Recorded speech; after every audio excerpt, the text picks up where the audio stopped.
হরে কৃষ্ণা, রাধে রাধে। সম্মানীয় দর্শক শ্রোতা বন্ধু, হিন্দু ধর্মের অন্যতম গুরুত্বপূর্ণ উৎসব রাম নবমী। ধর্মীয় ধারণা অনুযায়ী এই তিথিতে মর্যাদা পুরুষোত্তম ভগবান রামচন্দ্রের জন্মোৎসব পালিত হয়। শাস্ত্রমতে চৈত্র মাসের শুক্লপক্ষের নবমী তিথিতে জন্মগ্রহণ করেছিলেন রাম। তাই এই তিথিটি রামনবমী নামে পরিচিত। চলতি বছরে রামনবমীর দিন, তারিখ, পুজোর সময় সম্পর্কে জেনে নিন বিস্তারিত এই ভিডিওতে। রামনবমী কেন পালিত হয়? অযোধ্যার রাজা ছিলেন দশরথ। তার ৩ রানীর মধ্যে বড় রানী ছিলেন কৌশল্যা। তাঁদেরই সন্তান রাম। রামচন্দ্র শুধুমাত্র পুরাণ বা মহাকাব্যে বর্ণিত একটি চরিত্র নয়, তিনি হিন্দু ধর্মাবলম্বীদের কাছে একজন ঈশ্বর, পরম পূজ্য, আবার কখনো ঘরের ছেলে। রাম ভারতীয়দের মনে বাস করেন, এই বিশ্বাস ও ভরসার ছবি দেখা গিয়েছে 2024 সালের 22শে জানুয়ারি। অযোধ্যায় খুলে গিয়েছে রাম মন্দিরের দরজা। দশরথের জ্যেষ্ঠ পুত্র ভগবান মর্যাদা পুরুষোত্তম রামের জন্মগ্রহণের দিনটি রাম নবমী হিসেবে পালিত হয়। শাস্ত্রে বলা আছে রামচন্দ্র মধ্যাহ্নকালে জন্মগ্রহণ করেছিলেন। মনে করা হয় রাম বিষ্ণুর সপ্তম অবতার। তিনি ত্রেতা যুগে জন্ম নেন। শুক্লপক্ষের নবম দিনে পড়ে রাম নবমী। তবে এ বছর রামনবমী পড়েছে বাংলা মাস বৈশাখে।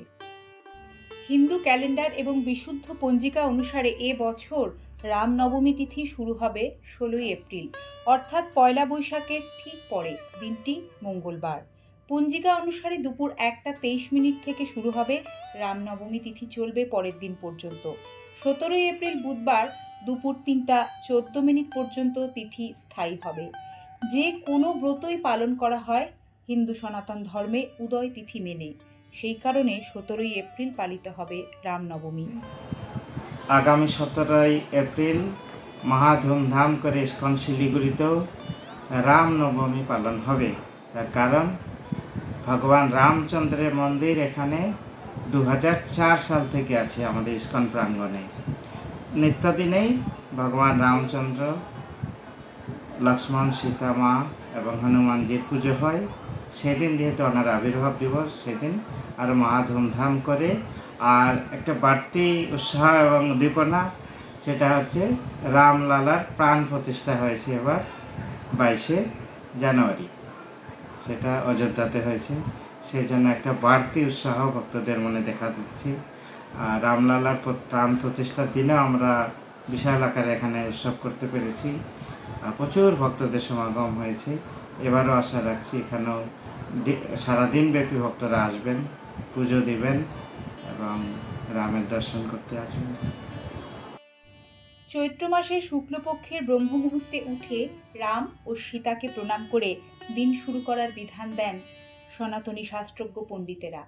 ঘর পরিষ্কার পরিচ্ছন্ন করে বাড়ির প্রবেশদ্বারে আম পাতার তোরণ টাঙিয়ে দিলে অত্যন্ত শুভ এবং ইতিবাচক একটি ফল পাওয়া যায়। রঙ্গোলি বানাতে পারেন। এই তিথিতে ধ্বজা লাগানো অত্যন্ত শুভ। এরপর স্নান করে ব্রত সংকল্প গ্রহণ করুন।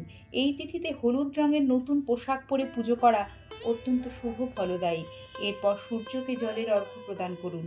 ঠাকুরঘরের একটি চৌকিতে লাল বা হলুদ আসন বিছিয়ে রাম পরিবারের যে ছবি, সেটিকে স্থাপন করে পুজো করলে নাকি রামনবমী তিথিতে ভগবান মর্যাদা পুরুষোত্তম শ্রী রামচন্দ্রের বিশেষ কৃপা লাভ করা যায়।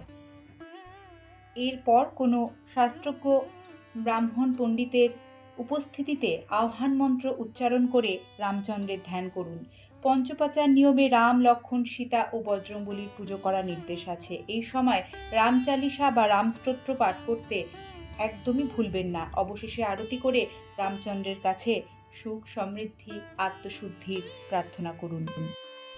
এবার আপনারা চলতি বছরে রামনবমী তিথির শুভক্ষণ, পুজো শুভ সময় নোট করে নিন। প্রদান করা হচ্ছে পূর্ণাঙ্গ সময়সূচি।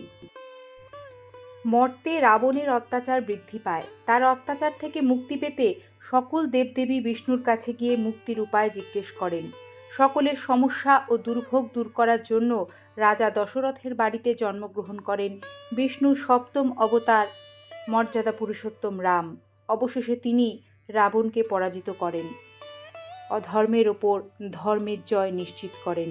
চৈত্র শুক্ল নবমী তিথিতে রামচন্দ্র জন্মগ্রহণ করেছিলেন। এই দিনটি অত্যন্ত শুভ রামনবমী তিথি।